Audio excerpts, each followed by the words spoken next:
Palavras que falam, em silêncio revelam e me dão um equilíbrio, norteando a minha vida, trazendo-me a idoneidade, expondo-me à verdade, me fazendo ser gente, pautando os meus ideais.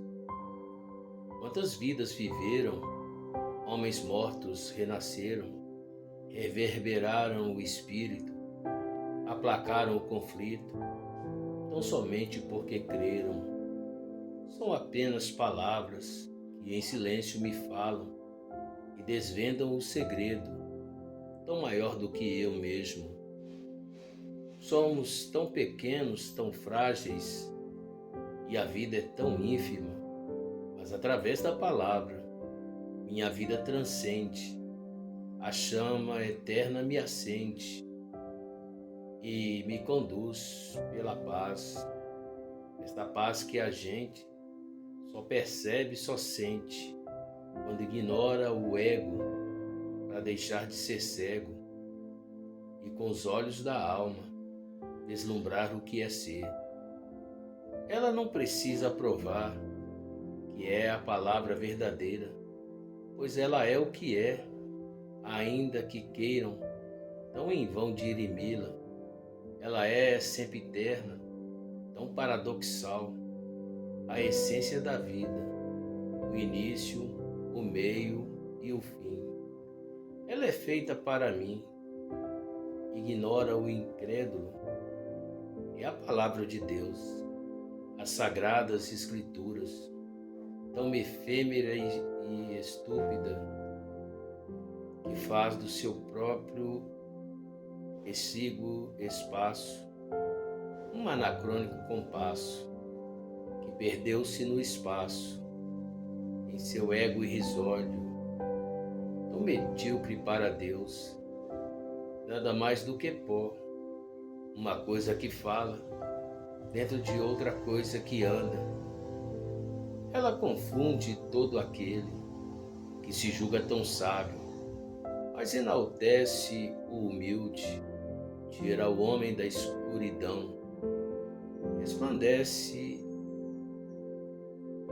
a luz, é a voz que conduz para a salvação. Bendito seja o nome deste Deus maravilhoso que se chama Jesus Cristo. Tem um texto tão profundo aqui nas Sagradas Escrituras, apenas um versículo que eu gostaria de mencioná-lo neste momento.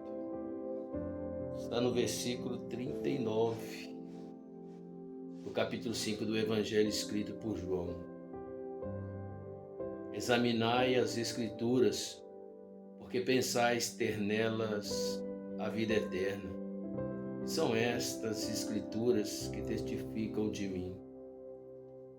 Como eu disse, João, capítulo 5, versículo 39. Eu estava refletindo sobre o paradoxo de Teseu. Creio que é uma história, parte da mitologia, mencionado por homens filósofos tais como Platão, enfim, e tantos outros. Mas ela ficou mais enfatizada por Plutarco, que conta a história de um navio que cruzava os mares e por séculos e séculos, porém à medida que as suas tábuas elas iam se deteriorando, elas eram trocadas paulatinamente. E no fim da história já não eram mais nenhuma das mesmas tábuas com o passar do tempo. Aí é que entra o paradoxo e o dilema de Plutarco. Afinal de contas, o barco, o navio de Teseu era o mesmo? Ou porque mudaram as suas peças também foi mudado o barco? E eu gostaria de fazer, ou quero fazer, melhor dizendo, uma analogia a respeito da igreja com o paradoxo de Teseu, ou o navio de Teseu. Porque quantas coisas mudaram desde os seus primórdios, depois que João, por exemplo, nesse texto falando sobre Jesus Cristo, quando Jesus disse: examinai as Escrituras, porque são elas que de mim testificam, são elas que falam da vida eterna. A grande realidade é que em outros textos também fica claro como é imprescindível a palavra. Mas nesta analogia por mim feita em relacionado ao paradoxo de Teseu, eu vejo a igreja na idade primitiva, os primórdios, os pais da igreja. Posteriormente, os apóstolos, com certeza, homens como Pedro, homens como Tiago, que foi morto à espada, Pedro crucificado de cabeça para baixo, o próprio Paulo, enfim. A maioria deles, salvo engano, apenas João não foi barbarizado, martirizado.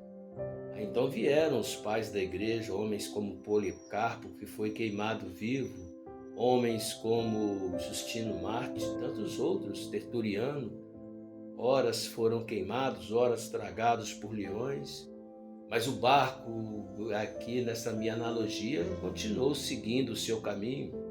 E a grande realidade é que a igreja, com o passar do tempo, foi mudando. Por volta do século IV, quando Teodósio legalizou esta igreja em Roma, e depois o Teodósio oficializou, ou enfim, misturei as bolas aqui. A grande realidade é que a igreja se tornou institucionalizada. E a grande realidade é que a partir de então começaram a força das tradições, as forças que começaram a imperar sobre os escritos que já eram de comum conhecimento dos pais da igreja. As cartas de Paulo, as epístolas de Pedro, enfim, a grande realidade é que, com o passar do tempo, a igreja, infelizmente, já furdou-se no que nós chamamos da Idade das Trevas. Foi necessário que homens como os valdenses se levantassem. Posteriormente, John Rose morreu queimado e Jerônimo Savonarola pela mesma forma, até que se levantou um homem chamado Martim Lutero, que escreveu suas 95 teses na porta no castelo de Wittenberg, juntamente com o comitante, um contemporâneo seu, quase contemporâneo, João Calvino. E depois vieram tantos outros, Knox. A grande realidade é que a igreja esteve sempre mudando. E ao deparar-me com a atual conjuntura, eu vejo uma igreja tão diferente, mas o barco é o mesmo, então seria a igreja mesmo? Seria o barco de Teseu o mesmo barco? E nesse dilema de Plutarco, eu também comecei a ter os meus dilemas, até que eu parei para olhar para a minha própria pessoa. Eu converti no início da década de 90, e nesse dilema a gente pode olhar para a questão biológica. Nós também somos como o barco de Teseu, ou navio de Teseu, que vamos mudando. Quantas células que haviam em mim que pereceram, morreram e foram trocadas com o tempo, nesses mais de 30 anos que ando na presença de Deus. E assim também a igreja, quantas modificações. Então onde estaria o segredo? Bom, eu parei, como eu escrevi no início, um pensamento meu, no início desse vídeo, e parei para refletir sobre algo que nem imutável, o DNA. Foi com muita dor que eu tive que sepultar o meu pai há mais de 20 anos, cerca de 25 anos, creio eu. Mas com certeza, se alguém revirar o seu túmulo, abrir o seu túmulo e achar seus restos mortais, os seus ossos, com certeza irão ver o seu DNA, que é o mesmo meu. Este é o DNA da igreja.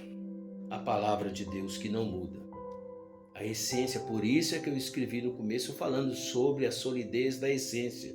A igreja pode mudar costumes, filosofia, sua cultura, não é mais a mesma, mas é imprescindível, é inalienável os textos sagrados. É o DNA de Deus para a igreja. É o DNA que vem em nossos corações, e eu sempre costumo dizer, já que eu faço analogia baseado, me parece que está escrito em Ezequiel, no capítulo 36, 26, se salvo engano, em que Deus diz que arrancaria o nosso coração de pedra e colocaria em nós um coração de carne. Ou seja, mais uma outra analogia ou metáfora, eu tenho o meu coração transformado como um coração transplantado, e eu tenho isso aqui como um antídoto que eu tenho que tomar para que a minha natureza adâmica, maligna, não rejeite esse novo coração. Enfim, para resumir, a igreja é como o barco de Teseu. As tábuas mudaram, como no paradoxo de Teseu. Mas se a essência for a mesma, a direção for a mesma, porque é assim que deve ser. E para a honra e glória do Senhor Jesus, a igreja que eu faço parte não é como antigamente. Quando eu chego lá, eu fico admirado com a exuberância e a beleza da minha igreja, porque é uma igreja abençoadíssima. Mas o dia que o meu líder ou os meus líderes, que são os pastores da minha igreja, tirarem daquela belezura da igreja o DNA, ela deixará de ser uma igreja verdadeira. Louvado seja Deus, esse Deus maravilhoso, e o seu DNA para nossas vidas, para a nossa igreja e concomitantemente para as nossas vidas.